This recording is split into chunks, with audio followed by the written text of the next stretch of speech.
Welcome to Second Listen Saturday on the Parenting Roundabout podcast, where we share some fun moments from a past episode for your weekend listening pleasure. Look for new episodes every Monday through Friday. But first, I have to ask Terry if you are recording by candlelight today.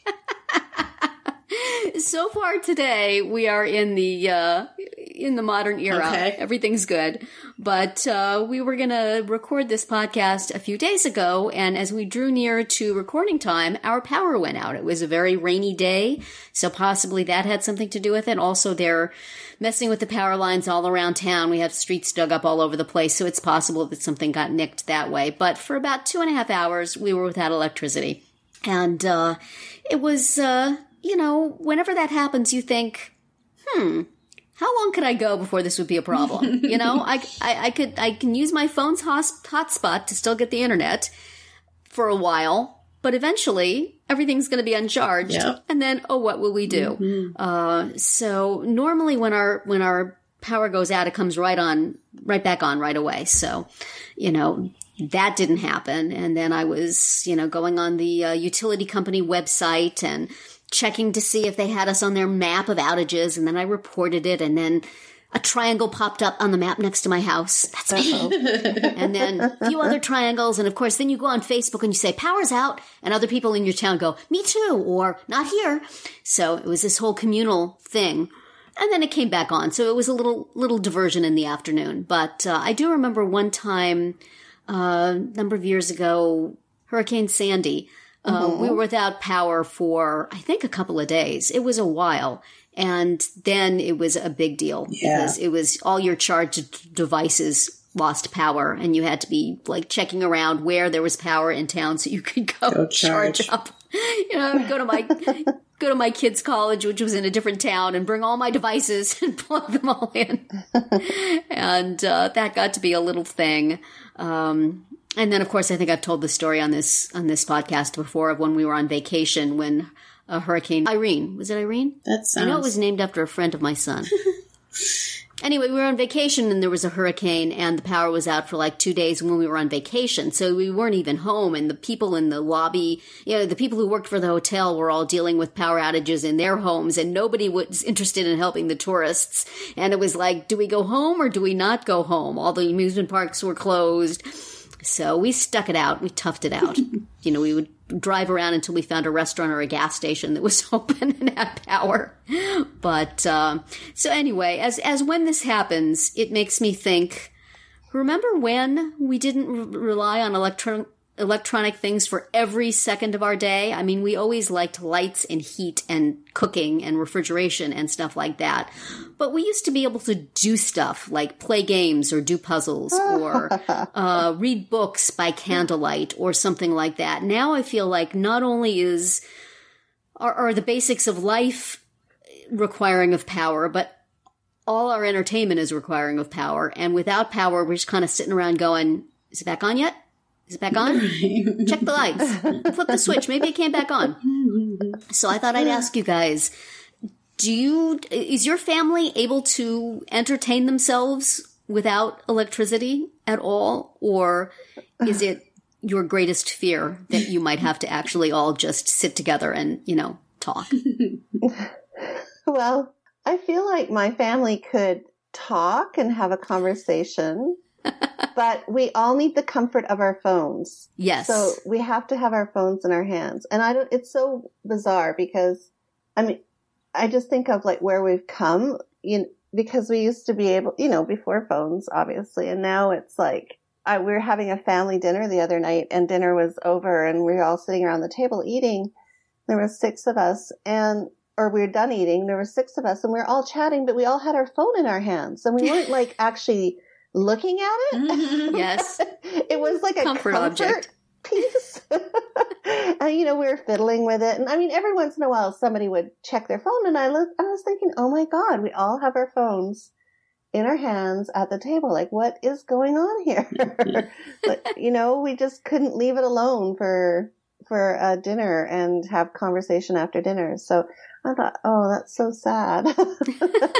and I actually even buy, I have, I bought some puzzles, and I bought like a game for the family at Christmas. And, I have all these intentions of trying to bring the family together without screens, but it just never happens. They still haven't been opened. They've never been used, these games and activities that we could do as a family. So, yes, sadly, they've, taken over. They've become a priority, and we can converse, but we must have them in our hand in order to converse. So I don't know if we are capable of doing anything without our phones, at least in our hands anymore. Yeah. But it could be in your hand and be dead. But it would still allow you maybe that comfort to be able to talk. Right. As long as it's there, then we are fine with it. I mean, it might cause my children some anxiety, not having it on, but I feel like we just can't. It's almost like a fidget too, right? Yeah. Like, yes, it absolutely is. So, it's sad. Yeah, I'm not a big, that electronics and our dependence on them are bad. I like it myself, and so I can't really be too snooty about it. But it does present the problem that if suddenly you were unable to use them, would you be able to, function? Mm-hmm. I remember another vacation where we had no Wi-Fi, and we had to fall back on board games and jigsaw puzzles, and it was kind of fun. But, as soon as we found a place with Wi-Fi, we were like, let's go. Scrambling. Done. Yeah. So this has limited span of time we can stand that. Mm-hmm. But how about you, Catherine? Do you how would you guys fare in a long-term blackout? Not real well, I'm sure. It's never happened to us here. Really? Yeah, recently when we had that blizzard, the April blizzard that dropped 18 inches on us, our cable line, which it controls cable TV, phone, and internet. Yeah. It sagged all the way down to the ground, but it did not, but it still worked. Everything still worked. So that was nice. So we didn't have to find out how we would do if we had power, but no Wi-Fi or TV. Yeah. I mean, we have a lot of board games, and we do play them sometimes. Not super often, but we do. And, we would just have to make do with that kind of thing. And because sometimes it's hard because it's dark, Yes, it that's makes true. it harder to read or to play games if you can't see what you're doing. Right. And then what do? Do you just all sit there and stare into space? I don't know. Just are like, I guess I'm going to go to bed because I have nothing to do right now. Tell stories.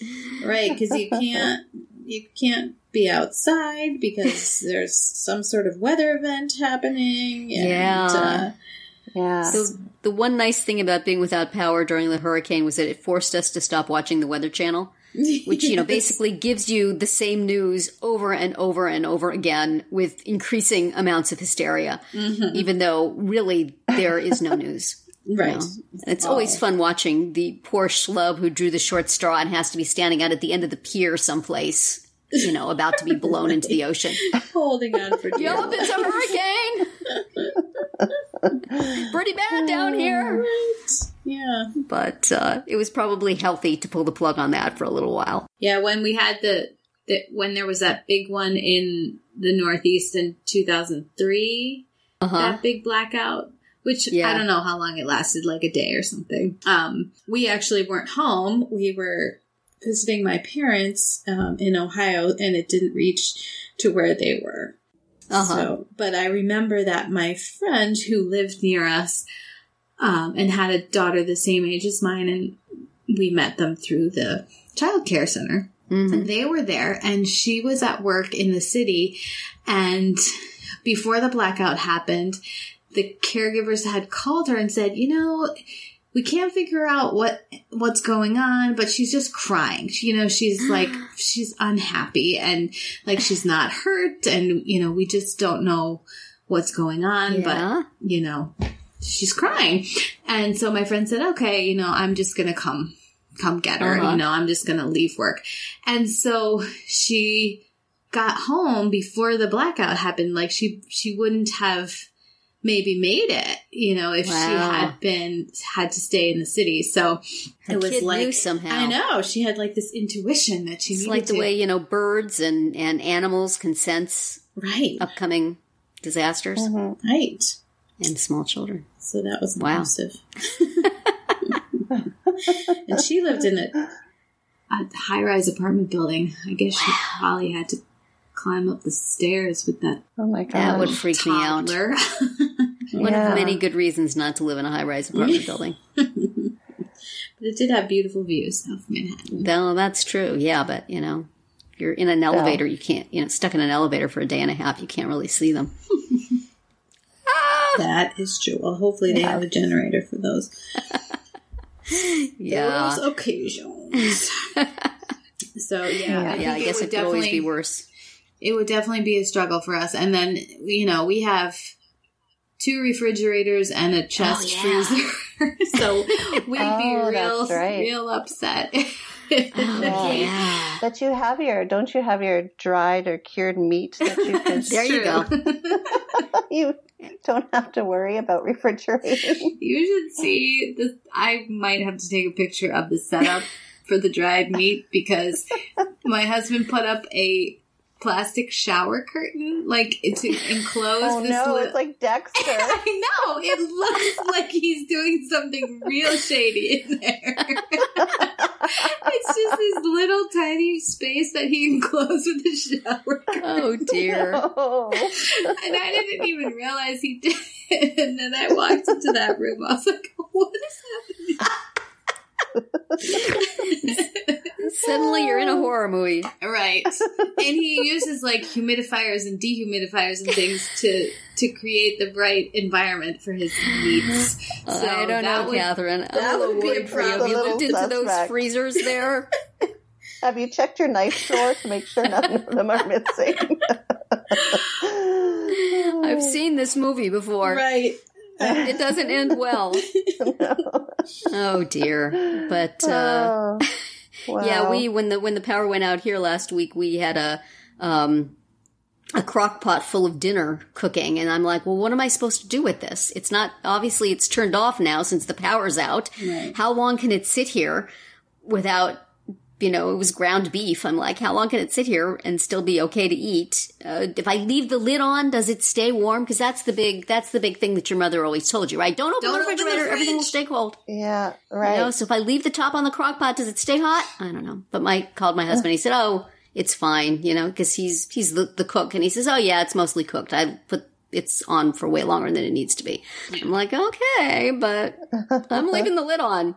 I do think leaving the lid on was wise. I think yes. Yeah, but, you're fine for a few hours. That's like problems of the modern age. Oh, yes. Well, I guess it could happen with your oven, too, if something was half cooked or half baked, although our oven just turns itself off from time to time.